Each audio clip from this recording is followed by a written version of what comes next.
Welcome to This Explainer. Today, we're exploring something that's honestly incredibly profound, yet wonderfully quiet. We spend so much of our time trying to optimize, achieve, and just constantly push forward that sometimes we completely lose the spark in our everyday routines. We wake up, we go through the motions, and then suddenly we realize that our relationship with our own days has just kind of faded. So today, we're going to look at how to get that spark back, not by changing our external circumstances, but by shifting our entire perspective. So I have to ask, have you stopped loving your life? I know, it's a heavy question, but I want to ask you directly because almost no one actually talks about this. It doesn't arrive with some dramatic event, It doesn't announce itself with a massive crisis, and nothing has gone catastrophically wrong. But maybe just on a random, ordinary afternoon, you suddenly realize that you just aren't in love with your days anymore. The source material actually refers to this as a quiet sadness. It's that creeping sensation that your days have become flat, repetitive, and strangely distant. It's almost like you're watching your own life through a pane of glass rather than actually living inside it. If you recognize this feeling at all, I want to assure you right now, this is incredibly common, and more importantly, it is absolutely not a permanent verdict on your life. Falling out of love with your life doesn't mean your life is wrong. It usually just means your relationship with it has fallen into these patterns that drain all the color out of it. So, how do we fix it?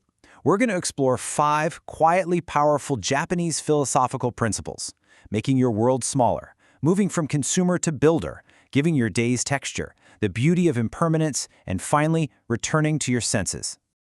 Okay, let's dive into this with Principle 1. Make your world smaller. Finding depth in narrowness. I know this sounds totally counterintuitive, but our modern default is constantly telling us to expand. Right? We're pushed to do more, see more, and spread our attention across global news, countless distant acquaintances, and just endless streams of information about places that honestly have nothing to do with us. But the Japanese sensibility recognizes a really deep truth. Love and attention are intimately connected. Attention literally cannot be spread infinitely wide without becoming paper thin. Traditional Japanese arts understand that true depth of feeling actually comes from a narrowness of focus. Think of a tea ceremony taking place in a small, contained room, or a poem describing just one single fallen leaf rather than the entire forest. As the source beautifully puts it, you cannot love a life that is too large to actually see. When your world is enormous, your capacity to love what is right in front of you gets diluted almost to nothing. But when you deliberately draw your attention back to your own neighborhood, your own few genuine relationships, your own daily rituals, the things that remain in your smaller world begin to grow so much richer, because they're finally receiving the full force of your attention. Make your world small enough to love, and the love returns. Which brings us to Principle 2, from consumer to builder, participating in your existence. It is incredibly easy to slip into being a passive audience member to our own lives. A typical modern life ratio is heavily skewed toward consuming entertainment and buying products. We're talking about things we usually don't even need, like, come on, we've all made that 2 a.m. doom-scrolling purchase, right? Meanwhile, only a tiny fraction of our time is dedicated to actually making or building. Take a second and honestly visualize your own ratio here. The modern world offers us an endless supply of things packaged for easy consumption. And sure, consuming feels pleasant in the moment, but it leaves absolutely nothing behind. The experience just evaporates, and then you're just reaching for the next thing. Japanese tradition, on the other hand, places an extraordinary value on the slow creation of things. The value of making, whether that's preparing a meal from scratch, tending to a garden, repairing a broken object, or even just writing down a small reflection, is that you literally pour a piece of yourself into the world through your hands and your attention. Building creates a lasting, tangible relationship between you and your life that consuming never, ever can. The maker is a participant in their existence. The consumer is merely an audience to it. Moving on to Principle 3. Give your days texture. The power of marked moments. Now, when people complain that their life has gone flat, they almost always describe a blur where all their days just kind of run together. But this blurring isn't caused by the events of the days themselves. It's actually the absence of small, deliberate ceremonies. Traditional Japanese life is woven with these beautiful small rituals, the specific, mindful way of preparing morning tea, taking a brief pause of acknowledgement before eating a meal, or slightly changing your decor to mark the shifting seasons. None of these require massive special circumstances or immense effort, but together they give a life its texture, Adding these deliberate structural edges to our routine gives our attention something to actually hold on to. A day with marked moments is a day that can be remembered and felt, rather than a day that just silently slips through your fingers completely unobserved. So falling back in love with your life often begins simply by giving your days their rhythm back. Principle 4.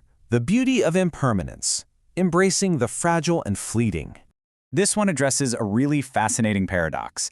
In the West, we usually assume that loving something means trying to make it permanent. But consider the traditional Japanese practice of hanami. This is the tradition of gathering beneath cherry blossoms with the conscious, fully aware knowledge that their petals are going to fall within just a few days. Knowing that they are fleeting doesn't produce sadness. It actually produces a heightened, tender appreciation of their fragile beauty while it's actually right there in front of you. They are beloved not in spite of their brief life, but because of it. So the crucial point here is this. One reason you might feel disconnected from your life is that you've subconsciously started treating your days as an endless, guaranteed supply. And when days feel infinite, no single day seems precious. But your ordinary days are finite. The people in your life will not always be here. Gently and regularly reminding yourself of this doesn't darken your life, it illuminates it. It restores that deep preciousness to your daily life that familiarity had just quietly stolen away. And finally, Principle 5, return to your senses, moving out of your head and into the physical world. It is dangerously easy these days to retreat entirely into the abstractions of our own heads, our worries, our endless mental planning, and just completely lose contact with the physical world. But a fully alive life is felt exclusively through the senses. Imagine genuinely feeling the actual warmth of a bowl held in both hands, listening to the specific rhythmic sound of rain against the roof, noticing the crisp scent of the air as the seasons change, or touching the raw, rough texture of wood or stone. A life that is experienced only through thought just becomes gray and distant. Because thought is not where aliveness lives. Aliveness lives in direct sensory contact with the present moment. Your world hasn't become less vivid, you have simply stopped touching it directly. You just need to slow down enough to actually feel the water on your hands as you wash them, to actually taste the food you're eating. Returning to your senses is returning to the exact place where the love of life is actually felt. Let's move on and see how this all builds together. Making your world smaller, moving from consumer to builder, giving your days texture, embracing impermanence, and returning to your senses. When you synthesize these 5 shifts, what emerges isn't some dramatic overnight transformation. It is a quiet, patient renewing of your distant relationship with your own existence. The source shares this incredible piece of wisdom from the author's grandfather, Dyke, who wrote in his journals, "The wonderful life is almost always the ordinary life seen at last with the right kind of eyes." Think about that. You do not need to search for a wonderful life as if it's some exotic destination hidden far away. You don't need an entirely different life. You just need to come home to the one you already have and begin, slowly and tenderly, to pay attention to it once more. So I want to leave you with this final vital question. Which of these 5 principles will you start practicing today? Seriously, don't wait for some grand realization to hit you. Challenge yourself right now to take one immediate sensory step. Go brew a cup of tea and actually feel the warmth of the mug. Fix something broken in your house. Look around your neighborhood and realize its fleeting beauty. Fall back in love with your life today. Thanks so much for joining me on this explainer, and I'll catch you next time.